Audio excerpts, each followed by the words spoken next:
Bonjour à tous, ça fait un petit moment que j'ai pas fait de vidéo. La raison c'est que j'ai des ennuis de santé qui m'ont interdit d'aller à l'eau. Ça commence à aller mieux, donc j'ai fait quelques sorties sympas, je vais pouvoir vous publier des vidéos qui à mon avis vont vous plaire. Et puis j'ai pu reprendre quelques tests de fusil. Aujourd'hui on va présenter le Demontech Espuma en 102. C'est un fusil que vous m'avez beaucoup demandé en test sur la chaîne YouTube. Écoutez, voilà, je suis content de vous le présenter. C'est un fusil qui m'a été prêté par notre partenaire Atlantique Plongée.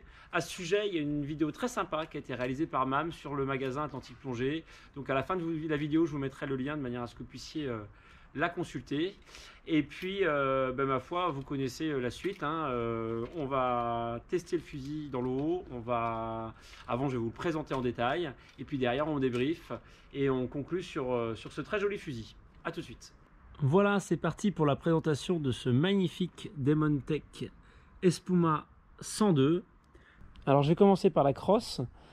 Elle a plein de caractéristiques sympas, cette crosse. Notamment, c'est une crosse évidemment, comme on s'en rend compte, ergonomique droitier, mais ça peut être gaucher évidemment à la demande. On constate qu'il y a un grip, c'est un peu la marque de fabrique de Demontech. Alors avec le petit logo là, c'est toujours sympathique, moi j'aime bien. Un grip hyper efficace, qui est noyé dans la résine. Donc ça c'est hyper efficace. On est vraiment sur un fusil qui est étudié pour le déplacement dans le courant. Donc là, l'avantage c'est que on n'aura pas de difficulté à le faire bouger. Autre chose, également le talon de chargement, marque de fabrique de chez Demontech. Donc on aime ou on n'aime pas, mais en tout cas ça abîme pas la combi et puis ça donne un petit côté singulier au fusil. Je continue avec le mécanisme. Donc on est sur un mécanisme Hermès.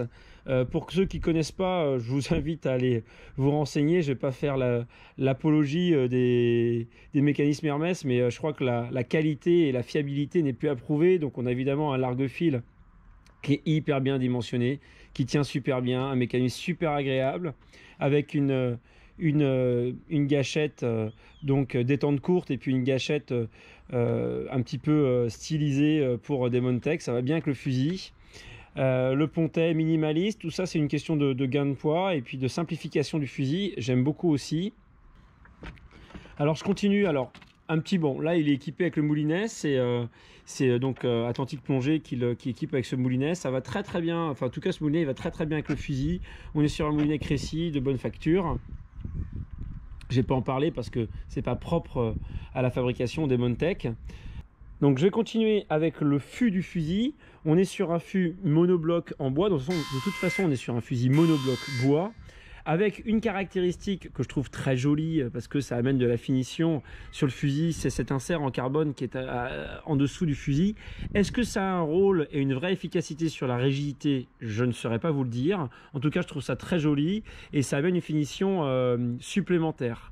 Le fusil, moi je le trouve très joli, les teintes, la patine du bois et de la peinture, on est vraiment sur quelque chose de très quali, un feeling très agréable. Guide flèche intégrale donc sur le fût.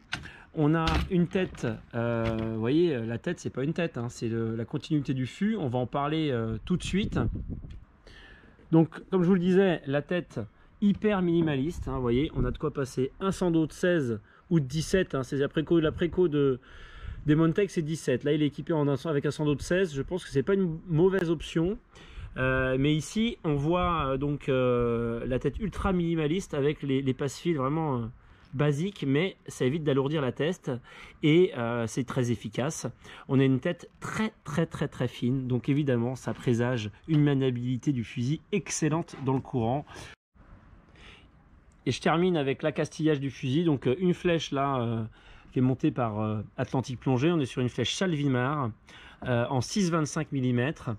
Qualité de flèche Salvimar, bon, j'en ai déjà parlé, c'est des flèches très qualitatives que j'aime beaucoup, avec un ardillon sur le bas pour éviter de gêner la visée. Voilà pour le fusil, et maintenant direction le bassin pour les essais. Pour ce premier test, on va positionner la pointe du fusil à 3 mètres de la cible. Alors évidemment, sans surprise, on a un résultat qui est parfaitement satisfaisant puisqu'on est parfaitement dans le centre de la cible. Second test, on va positionner la pointe du fusil à 3,50 m de la cible pour un résultat là encore tout à fait satisfaisant comme vous pouvez le constater. Je ne vais pas vous montrer d'autres tests à des distances supérieures, je les ai pourtant faits, mais je me suis rendu compte qu'avec cette flèche de faible diamètre qui est donc adaptée à l'équilibre du fusil, on n'a pas une pénétration suffisante à 4 mètres. L'atout principal de ce fusil, c'est pas la portée, mais c'est bien la maniabilité et le déplacement dans le courant. On va en reparler. Avant de passer au débrief sur le fusil, je reviens sur un petit point de détail que certains auront peut-être remarqué sur le tir précédent. Le fil à la fin du tir se coince sur la tête du fusil et vous voyez, je tire, je force un petit peu pour le libérer. Alors pas d'inquiétude, hein, comme on a une tête qui est hyper minimaliste, en fait ça se libère tout seul en forçant un petit peu. Ça aurait été un poisson, ça n'aurait pas posé de problème. Donc pas d'inquiétude, même si ça peut surprendre un petit peu au départ. Voilà sortie de l'eau pour commenter le test et la présentation de cet Espuma 102 de chez Demontech. Alors, je vais commencer comme d'habitude avec les portées. On l'a vu pendant le test qu'on avait une portée en tir tendu légèrement supérieure à 3,50 m, une portée en chasse qui va se limiter d'elle-même du fait du diamètre de la flèche à 3,50 m. 4 mètres, on n'a plus une force de pénétration suffisante pour le poisson. On a un fusil qui est très fin et qui donc ne va pas accepter des flèches de diamètre supérieur à 6-5 mm. Et évidemment, ça bride un petit peu la portée du fait de l'inertie de la flèche. J'ai mis 3 étoiles sur 5 sur ces deux portées, ce qui est correct, hein, sans souci, mais ce n'est pas le point fort du fusil. La facilité, la rapidité d'armement, elle est bonne. J'ai mis 3 étoiles et demie sur 5. On a un large field qui est bien dimensionné, on a un fusil qui est mono sans dos, donc rapide à réarmer. On est un tout petit peu limité dans la rapidité par la flèche qui est minimaliste et donc les passages de fil, il faut être un petit peu attentif. On peut perdre un petit peu de temps par rapport à un fusil qui sera un petit peu plus massif en tête et qui permettrait d'aller un petit peu plus vite. La précision, la visée, j'ai mis 3 étoiles et demie sur 5, elle est bonne. On a vraiment un effet pointage de la cible par le fût très fin du fusil, c'est très agréable. Et puis on a une visée qui est très dégagée sur ce fusil, donc ça c'est plutôt agréable et ça commence à être un point fort du fusil. L'équilibre, il est correct, 3 étoiles sur 5, on a un fusil qui est très fin et évidemment on a peu de portance en tête, donc c'est un fusil qui a tendance à piquer un tout petit peu du nez, même avec une flèche de faible diamètre. La maniabilité, c'est vraiment le point fort de ce fusil. C'est le fusil pour chasser dans le courant, c'est le fusil pour chasser des poissons nerveux. On a un déplacement, que ce soit horizontal ou vertical, qui est excellent, et un déplacement de courant qui est donc évidemment excellent. J'ai mis 4 étoiles et demie sur 5, je ne sais pas quel fusil pourra faire mieux que celui-ci en termes de maniabilité.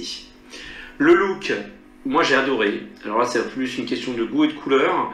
J'ai adoré la peinture effet vieilli sur le début du fusil, j'ai adoré l'apport de carbone, j'ai adoré plein de détails en fait, hein, dont on se rend compte que quand on l'a dans les mains. C'est vrai qu'en photo ça rend pas grand chose, il faut vraiment l'avoir dans les mains pour s'en rendre compte. J'ai mis 4 étoiles et demie sur 5. La qualité et les finitions, là aussi 4 étoiles et demie sur 5, je trouve que c'est très bien fini. On a un mécanisme de très bonne qualité, on a un fusil qui est vraiment, on sent qu'il y a du temps passé, qu'il y a de la réflexion, que les matériaux utilisés sont de bonne qualité, donc une très bonne qualité générale et très bonne finition. Le prix, j'ai mis 3 étoiles sur 5, on est à 420 € chez Atlantique Plongée avec un moulinet garni, donc c'est pas tant que ça pour un fusil d'artisan. Hein, on peut considérer que c'est cher évidemment par rapport à un fusil lambda, mais là on est sur un fusil d'artisan, c'est un fusil coup de cœur qui est vraiment très agréable, qui est hyper performant dans le courant je pense. Donc le prix ça se discute, mais pour un modèle qui est fabriqué à la main, ça me semble tout à fait raisonnable. En conclusion, sur cet Espuma 102 de chez Demontech, eh bien, il va obtenir sur ce test la note de 3 étoiles et demie sur 5. Ce qu'on aime sur ce fusil, c'est la visée qui est hyper dégagée, hyper agréable. Le pointage de la cible par le fût, c'est très agréable. La maniabilité du fusil, c'est vraiment son point fort, je l'ai déjà dit, je le redis. Et puis la finition. Ce qui serait à revoir, enfin en tout cas le petit bémol sur ce fusil, c'est sa puissance limitée tout simplement par le diamètre du fût qui n'accepte pas des diamètres de flèche importants. Donc évidemment pas d'inertie, donc on ne pourra jamais avoir une portée très importante sur ce fusil, sauf à le déséquilibrer complètement. Donc voilà, on a un fusil qui a une puissance limitée, mais il n'est pas fait non plus pour avoir une très grande portée, il est fait pour avoir une maniabilité exceptionnelle. Voilà pour la vidéo de test et de présentation de cette Espuma Demontech 102. Si ces petits tests et puis mes vidéos de chasse vous plaisent, n'hésitez pas à vous abonner à la chaîne, ça m'encourage et puis ça permet d'échanger sur ce que vous voulez voir comme test et ce que vous voulez voir comme sortie chasse également, donc ça permet d'être un peu plus interactif. Pour ce fusil, écoutez, n'hésitez pas à contacter Atlantique Plongée, évidemment. Je crois qu'il en a quelques-uns en stock, sinon il faudra les commander, mais je crois que les délais sont assez corrects. Voilà, bon écoutez, je vous dis à très bientôt pour d'autres tests et d'autres vidéos de chasse. À bientôt.